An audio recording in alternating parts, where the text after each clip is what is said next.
Assalamualaikum warahmatullahi wabarakatuh. Alhamdulillah rabbil alamin wassalatu wassalamu ala asyrafil anbiya wal mursalin wa ala alihi washabihi rasulillah ajmain. Anak didikku sekalian pakai C tingkat SMA, apa kabar semuanya? Semoga tenang siasa dalam lindungan Allah Subhanahu wa taala.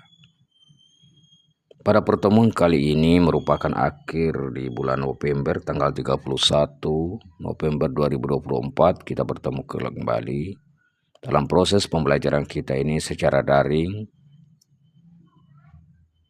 Dalam pembelajaran ini kita akan memasuki proses pembelajaran kita tentang kisah keteladanan Wali Songo. Tentunya Anda didikku sekalian sudah memahami tentang Wali Songo. Apa itu Wali Songo? Wali Songo adalah merupakan seorang wali Allah. Ada 9. Ya. Siapakah wali Allah itu? Al-Quran menjelaskan bahwa wali Allah adalah orang yang beriman dan bertakwa. Di samping melakukan halal yang wajib, maka para wali Allah senantiasa melakukan yang sunnah serta menjauhi hal yang makruh. Di dalam Al-Quran surah Yunus ayat 62-63 Allah Subhanahu wa taala berfirman, "Ala inna awliya Allahi la khaufun alaihim wa la hum yahzanun." Ingatlah wali-wali Allah itu tidak ada rasa takut kepada mereka dan mereka tidak bersedih hati. Allazina amanu wa kanu yattaqun, yaitu orang-orang yang beriman dan senantiasa bertakwa. Bagaimana keimanan wali Allah? Apa saja keutamaan mereka? Untuk mengetahui ini marilah kita memahami lebih jelas agar anak didikku sekalian semuanya lebih paham nantinya. Hal yang pertama, keimanan wali Allah. Keimanan yang dimiliki wali Allah tidak dicampuri oleh kesyirikan. Mereka tidak mengakui kekuatan lain, misalnya batu, keris, tombak, senapan, dan lainnya yang merupakan perbuatan syirik. Allah Subhanahu wa taala berfirman, "Fariqan hada wa fariqan haqqa alaihim dhalalah.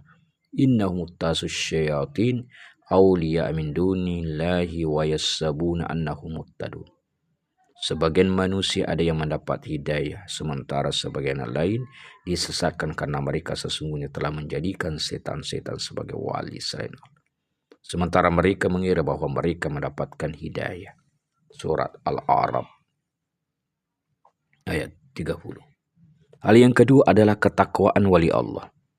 Keimanan para wali Allah tidak sekedar pengakuan, tetapi keimanan mereka menghasilkan ketakwaan. Mereka melakukan apa yang diperintahkan oleh Allah dan menjauhi apa yang dilarang.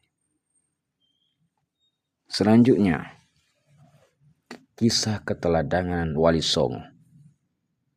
Tentunya anak didikku sekalian sudah hafal ya tentang masalah nama-nama Wali Songo ini ya. Di antaranya adalah ada Sunan Gresik. Sunan Gresik disebut dengan Maulana Malik Ibrahim. Maulana Malik Ibrahim ini disebut juga dengan Sunan Gresik atau Sunan Tandes. Ia lahir di Samarkand, Asia Tengah dan wafat di desa Gapura, Gresik, Jawa Timur. Kisah teladanan adalah sangat mendakwakan Islam. Ya. Kemudian Sunan Ampel. Sunan Ampel disebut juga dengan Sunan Raden Rahmat. Dianggap sebagai sesepuh oleh para wali. Makam Sunan Ampel terletak di dekat Masjid Ampel, Surabaya. Ya.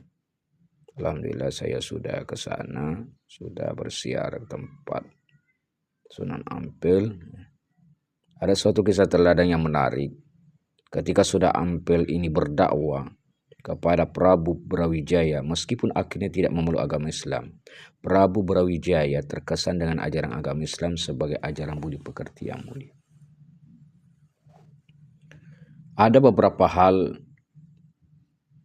yang disampaikan dalam dakwah Sunan Ampel, yakni yang kita kenal dengan mulimo, adalah tidak mau melakukan 5 perbuatan tercela, yaitu berjudi, mabuk-mabukan, mencuri, mengisap candu atau ganja, bersinah. Kemudian yang ketiga ada namanya Sunan Bonan. Sunan Bonan atau beliau merupakan putra Sunan Ampel. Ya. Kisah keteladanannya adalah dia bijak. Ya. Sunan Bonang sering menggunakan kesenian rakyat untuk menarik simpati daripada jamaahnya. Selanjutnya yang keempat namanya Sunan Derajat. Sunan Derajat juga putra Sunan Ampel. Kisah teladannya adalah cara dakwanya menekankan keteladanan dari hal perilaku terpuji, kedermawaan, kerja keras, ya, berdakwah melalui kesenian, tembang, macapat, pangkur yang disebut sebagai penciptaannya. Anak didikku sekalian, ya Bapak sayang dan Bapak banggakan, hal yang kelima namanya Sunan Kudus. Sunan Kudus adalah putra daripada Sunan Gunung. Ya, Sunan Gunung ini adalah Raden Usman Haji. Sunan Kudus banyak berdakwah di kalangan kaum penguasa, priai Jawa. Di antara yang pernah menjadi muridnya adalah Sunan Prawata, penguasa Demak, dan Arya Penangsang Adipati Jipang Panolan. Salah satu peninggalan yang terkenal adalah Masjid Menara Kudus. Selanjutnya yang keenam Sunan Giri. Sunan Giri adalah putra Maulana Ishak. Ia termasuk murid Sunan Ampel dan seperguruan dengan Sunan Bonang. Dia berjasa mendakwakan Islam di Jawa bahkan sampai ke wilayah timur Indonesia. Ia pernah menjadi hakim dalam perkara Siti Jenar. Ia pun juga berdakwah melalui kesenian tembang Islami untuk dolanan anak-anak diciptakan seperti jamuran, jin, hungan, dan delikan.